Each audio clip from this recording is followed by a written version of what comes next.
Hey guys, my name is Danish and welcome back to my channel. And today we are going to talk about a lot of networking stuff. And if you can see all the wireless gadgets behind me, it's gonna be an interesting series. So let's just get started.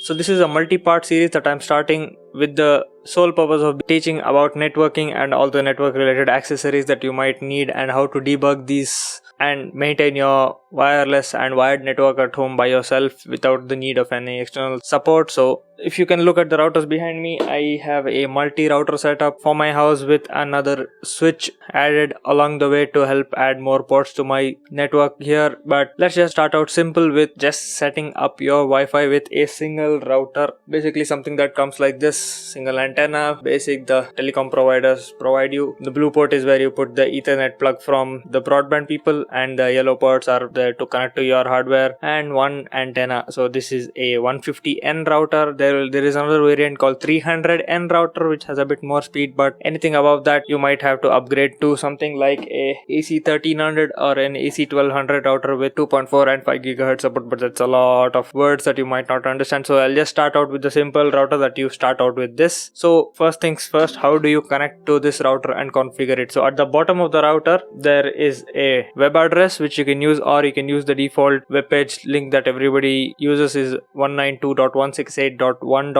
or 192.168.0.1. They will take you to the same default portal that is said on this backside as well, and it has a username and a password. Usually it's admin as the username and admin as the password, or admin and password as the password, or 1234567 varies depending on your device. But here again it's already mentioned at the bottom of the router, so you can just use that. And then after logging in, it'll show you two steps. One will be the simple mode, one will be the advanced mode. You can just go through a simple setup and connect to your ISP through that. Here is one of the biggest points that a few people fail on, and the easiest point is if you have a network that is already established and you reset your router for some reason that you forgot the password or something, and you're still connected to the internet ISP provider, you might have to connect the direct Ethernet line to your laptop and disconnect from your broadband. So I've done this with the Act broadband web page. It shows you that you're logged in or logged out, or to sign in, if it'll always show your IP and your consumer ID, and it'll show you an option to log out. So you have to click log out, make sure it's logged out of the system, and then start the process of configuring your router, because the PPPoE protocol requires that you're not already logged into the network so that it can auto log in you every time the router starts. So you have to provide your user ID and the password over there and continue as normal, and then it'll tell you to set up your Wi-Fi, give it a name, give it a good password, and it'll reboot once and it'll save all of this and you're done. But you're not done. The thing is, if you call me to your house and you just give me Wi-Fi access to connect, I can just go to the 192.168.1.1 or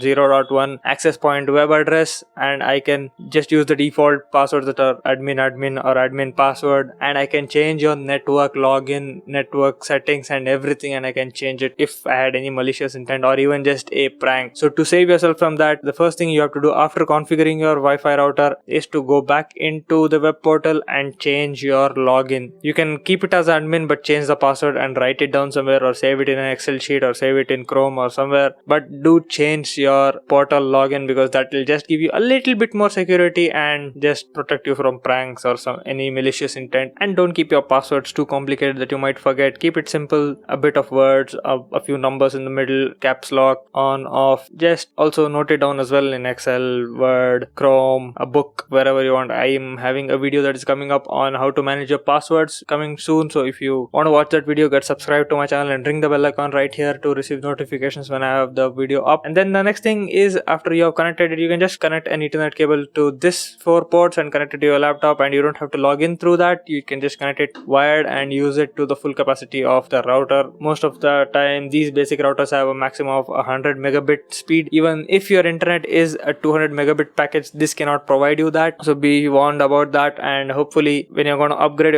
to something good. So I recommend the the Archer C60. This is the older variant. This is 1.2. There's another newer variant with gigabit Ethernet, which I'll also link in the description below, so you can check it out and upgrade to that. So the advantage of a more advanced router is you can have multiple Wi-Fi accesses. So you can have one 2.4 gigahertz, which has a lot more range but a little bit slower speed, and the 5 gigahertz band, which has a bit more speed but a lot less range. And also you can add guest networks as well along with your 2.4 and 5. The main one, you can have a 2.4 guest and a 5 gigahertz guest, and you can restrict a lot more of the usage in that, and you can have access point control and allow access and blacklist devices and all of that. And it's pretty simple to configure once you just start to browsing through your web portal, that is the 192.168.0.1 or 1.1. It's not that difficult to comprehend, and small tweaks here and there will just make you a bit more knowledgeable into knowing what your hardware configuration is, knowing how to access it, and knowing how to change it or make a whole new configuration with the easy guide that the routers have, either the simple variant or the advanced variant. The advanced variant does include a bit more fiddliness with the different bands and all of that, but I don't think you're gonna need that data right now. But yeah, I guess that's a simple video about just setting up your router, setting up a bit of security and protecting your network. I have 2 more videos coming up in this series. The second video will be about how to chain multiple routers, and the third video will be the Ethernet switch that I recently bought that I wanted to show you all. So if you like this video, give this video a like, get subscribed to my channel and ring the bell icon to receive notifications of all of my future videos. Comment down below if I missed anything or if I have any more doubts about this networking and anything connected to Wi-Fi and Ethernet, and I'll hopefully try to address your queries. And as always, stay home, stay safe. I'm gonna see you guys in the next one. Peace.